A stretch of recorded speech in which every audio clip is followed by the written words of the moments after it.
और बड़ी खबर आ रही है दिल्ली से। यूपी बीजेपी कोर ग्रुप की बैठक आज है।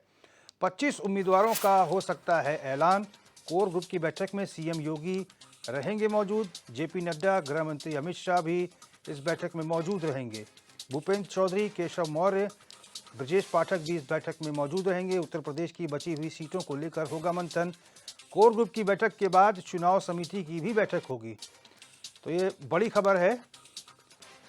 बीजेपी कोर ग्रुप की बैठक आज दिल्ली में है। सीएम योगी बैठक में रहेंगे। राष्ट्रीय अध्यक्ष बीजेपी के जेपी नड्डा बैठक में रहेंगे और बची हुई सीटों को लेकर, नामों को लेकर मंथन होगा कि प्रत्याशी किसे अब बनाया जाना है। और चुनाव समिति की बैठक भी होगी कोर ग्रुप की बैठक के बाद।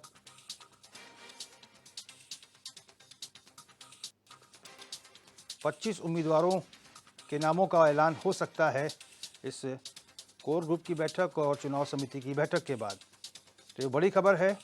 लोकसभा चुनाव से पहले यूपी की 25 सीटों पर, लोकसभा सीटों पर नाम फाइनल हो सकते हैं।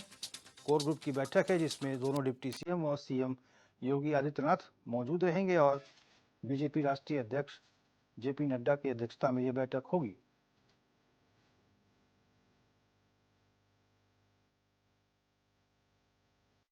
तो कोर ग्रुप की बैठक के बाद चुनाव समिति की भी बैठक होगी।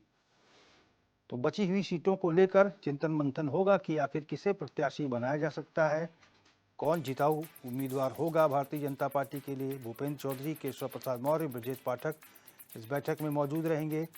सीएम योगी इस बैठक में मौजूद रहेंगे। बीजेपी राष्ट्रीय अध्यक्ष जेपी नड्डा भी इस बैठक में रहेंगे।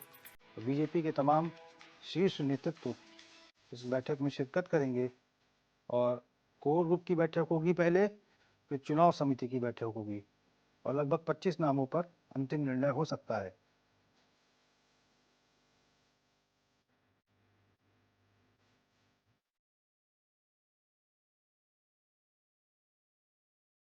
तो जेपी नड्डा, गृह मंत्री अमित शाह भी इस बैठक में मौजूद रहेंगे।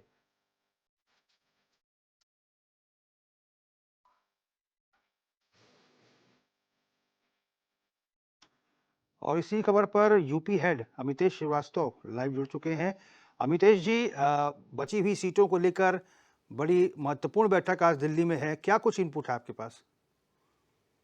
देखिए रोहित, आज जो दिल्ली में बीजेपी की बैठक हो रही है, कोर कमेटी की बैठक है और ये बैठक बेहद अहम और महत्वपूर्ण तब हो जाती है जब जो उत्तर प्रदेश में जो बाकी बची सीटों पर प्रत्याशियों का जो ऐलान है वो होना है। खासतौर पर इस बैठक में अगर बात करें तो बीजेपी के राष्ट्रीय अध्यक्ष जेपी नड्डा, उसके अलावा देश के गृह मंत्री अमित शाह जी और साथ ही उत्तर प्रदेश के मुख्यमंत्री योगी आदित्यनाथ और जो दोनों जो डिप्टी सीएम हैं ब्रजेश पाठक और केशव प्रसाद मौर्य, ये इस बैठक में मौजूद रहेंगे। और ये माना जा रहा है कि बाकी जो उत्तर प्रदेश की बची हुई सीटें हैं उन पर नामों को लेकर चिंतन और मंथन किया जाएगा।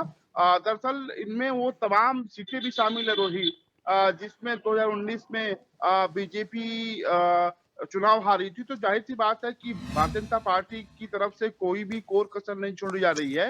लगातार जातीय समीकरण बिठाने की कोशिश की जा रही है और पार्टी की कोशिश जो है कि जो चौतरफा मजबूती है, चाहे वो जातीय समीकरण के हिसाब से हो या प्रत्याशी के लिहाज से, वो दी जाए। तो चिंतन और मंथन का जो दौर है आज वो चल रहा है दिल्ली में। और जाहिर सी बात है कि ये माना जा रहा है कि आज की बैठक के बाद से, जो कोर कमेटी की बैठक हो रही है उसके बाद से जल्द ही उत्तर प्रदेश की जो बाकी बची हुई सीटें हैं उन पर भारतीय जनता पार्टी जो अपने प्रत्याशी है वो घोषित कर सकती है। रोहित, अमितेश जी, कितनी सीटों पर बात बन सकती है इस बैठक में?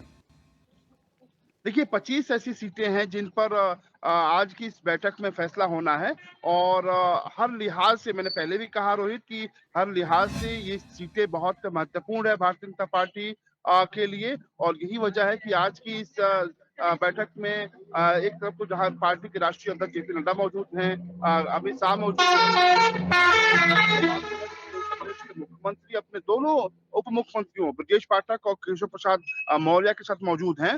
तो चिंतन और मंथन की जा रही है, जो समीकरण है वो बिठाने की कोशिश की जा रही है, क्योंकि भारतीय जनता पार्टी ये बखूबी जानती है कि ये 24 का चुनाव बहुत महत्वपूर्ण है। एक तरफ इंडिया गठबंधन है, दूसरी तरफ भारतीय जनता पार्टी है, तो ज़ाहिर-सी बात है कि कोई भी कोर कसर नहीं छोड़ा जाए, इसको लेकर चिंता-मंथन किया जा रहा है। उसके अलावा इसी बैठक में ये माना जा रहा है कि जो पार्टी के नामों पर जो मुहर है, वो लग सकती है। तो ऐसे में ये उम्मीद कर सकते हैं आप रोहित कि आज की इस महत्वपूर्ण बैठक के बाद से बहुत जल्द उत्तर प्रदेश के बाकी जो बचे उम्मीदवारों की जो सूची है, वो भारतीय जनता पार्टी जारी कर सकती है। अमितेश जी, क्या चुनाव समिति की बैठक के बाद नामों पर जो फैसला है इसकी घोषणा आज हो सकती है या फिर बाद में करेंगे नाम? देखिए पूरी जो सूत्र हमारे हैं भारतीय जनता पार्टी के वो बता रहे हैं कि जो चुनाव समिति की बैठक है उस बैठक के बाद से नामों का जो ऐलान है वो हो सकता है और यही वजह है कि इस बैठक पर सभी की निगाहें टिकी हुई हैं। तमाम जो पार्टी के नेता हैं उसके अलावा जो टिकट पाने की होड़ में लगे हुए प्रत्याशी हैं वो भी दिल्ली दरबार में माथा टेक रहे हैं। तो ये आप कह सकते हैं कि आज की इस महत्वपूर्ण बैठक के बाद से जो चुनाव समिति की बैठक है उसमें नामों पर चिंतन और मंथन होगा। उसके बाद से नाम तय किए जाएँगे और फिर इसका घोषणा किया जाएगा चूँकि चुनाव आचार संहिता लागू हो गई है, चुनाव के जो डेट्स हैं वो आ गए हैं, तो ज़ाहिर-सी बात है कि भारतीय जनता पार्टी कोई भी देरी नहीं करना चाहती है चूँकि प्रत्याशियों के पास भी कम समय बचा है। तो ऐसे में ये माना जा रहा है कि आज की इस चुनाव समिति की बैठक के बाद से बहुत जल्द जो नामों का जो ऐलान है, वो भारतीय जनता पार्टी अपने प्रत्याशियों का कर सकती है। रोहित। अमितेश जी, जो टिकट फाइनल होंगे उसमें मानक क्या होंगे प्रत्याशियों के? किस आधार पर नामों का चयन होगा?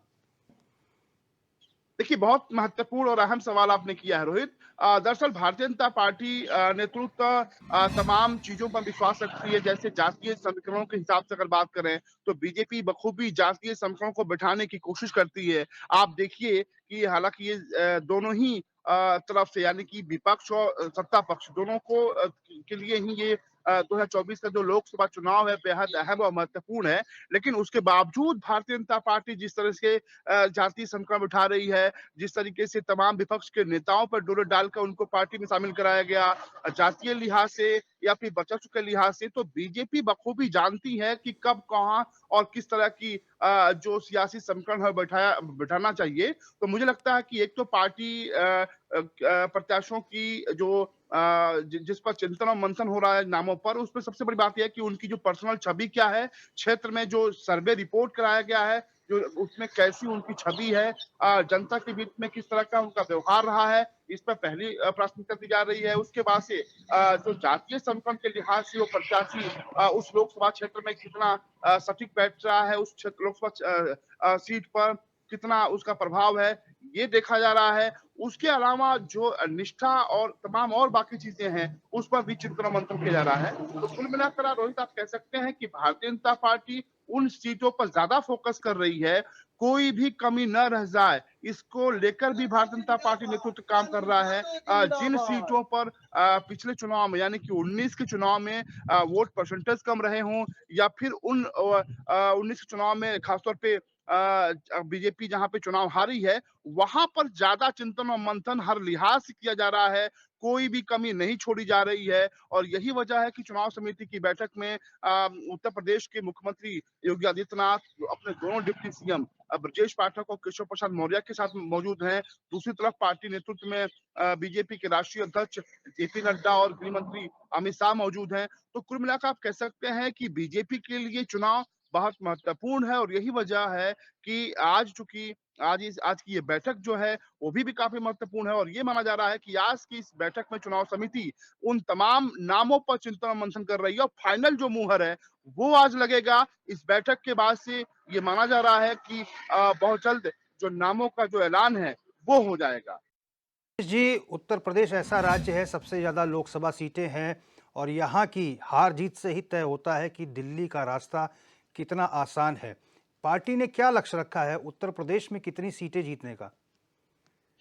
देखिए रोहित सबसे बड़ी बात यह है कि ऐसा कहते हैं कि जो दिल्ली का हालांकि हम इस वक्त दिल्ली में मौजूद हैं कहते हैं कि दिल्ली का जो रास्ता है वो उत्तर प्रदेश से होकर जाता है और ये बात बखूबी भारतीय जनता पार्टी इंडिया गठबंधन दोनों के समझ में आ चुका है और यही वजह है कि चूंकि उत्तर प्रदेश में 80 लोकसभा सीटें हैं रोहित और ये 80 लोकसभा सीटें बहुत महत्वपूर्ण है, बहुत अहम है। और यही चूंकि पिछले 2019 के लोकसभा चुनाव की बात देखें तो बीजेपी ने पिछले कई महीने पहले से ही उन सीटों पे ज्यादा चिंतन और मंथन किया है जिसको उन्होंने 2019 में लूज किया था। यानी कि 2019 में वो सीटें जिस पर बीजेपी चुनाव हारी थी, उन सीटों को प्राथमिकता के आधार पर जातीय समीकरण बिठाने की कोशिश की गई। पार्टी नेतृत्व ने उस पर काम किया, ग्राउंड जीरो पे, चाहे वो पन्ना प्रमुख के जरिए हो या पार्टी नेतृत्व ने संगठन के जरिए उन तमाम सीटों पे बखूबी काम किया, मेहनत किया और ये कोशिश की कि 2019 की उन हारी हुई सीटों पर 2024 में विजय हासिल किया जा सके। दूसरी बात यह है कि 80 लोकसभा सीटें हैं, तो बीजेपी नेतृत्व ये चाह रहा है कि उत्तर प्रदेश के मुख्यमंत्री योगी आदित्यनाथ के बेहतर काम और प्रधानमंत्री नरेंद्र मोदी के चेहरे के नाम पर चेहरे पर जो उत्तर प्रदेश की सभी सीटें हैं उस पर जीत हासिल की जाए। और जो बीजेपी सूत्र है वो मान रहे हैं कि 65 के ऊपर बीजेपी चाहती है कि उन सीटों पर हर हाल में इस चुनाव में जीत हासिल की जाए। दूसरी तरफ अगर हम गठबंधन की बात करें तो समाजवादी पार्टी के ऊपर बहुत महत्वपूर्ण जिम्मेदारी है। उत्तर प्रदेश में 63 सीटें हैं। कांग्रेस के पास हालांकि उतनी सीटें नहीं है, लेकिन समाजवादी पार्टी भी कुछ इसी तरह का जो गूढ़ा गणित है वो लगाने की रोहित कोशिश कर रही है। समाजवादी पार्टी भी जातीय समीकरण बिठाने की कोशिश कर रही है और समाजवादी पार्टी को भी ये लगने लगा है कि अगर इन 63 सीटों में जो उनके पास हैं, उनमें 40 से ऊपर अगर वो जाते हैं तो बात बन सकती है। हालांकि समाजवादी पार्टी के भीतर भी पूरी तरीके से चिंतन और मंथन का दौर चल रहा है और आपने देखा कि लगातार धीमे-धीमे करके वो प्रत्याशियों की सूची जाहिर कर रहे हैं। तो करो या मरो की स्थिति इंडिया गठबंधन के पास भी है और पूरी तरीके से भारतीय जनता पार्टी भी इस लोकसभा सीट को लेकर, इस लोकसभा चुनाव को लेकर पूरी तैयारी कर रही है, पूरी ताकत जो है वो झोंक दी है। और आज की इस दिल्ली में होने वाली बैठक भी इसलिए महत्वपूर्ण हो जाती है कि जो बाकी सीटें हैं रोहित, उन पर आज ये माना जा रहा है कि इस बैठक के बाद से उन नामों का ऐलान हो जाएगा। तो एक तरफ तो जो तमाम प्रत्याशी हैं, जो चुनाव मैदान में जाना चाहते हैं वो भी इस बैठक पर टक्कर की निगाह लगाए हुए हैं और तमाम बीजेपी के जो नेता हैं, जो लोकसभा में टिकट पाने के जो होड़ में हैं, वो दिल्ली दरबार में माथा टेक रहे हैं और सभी की निगाहें आज होने वाली बीजेपी की इस चुनाव समिति की बैठक पर टिकी हुई है।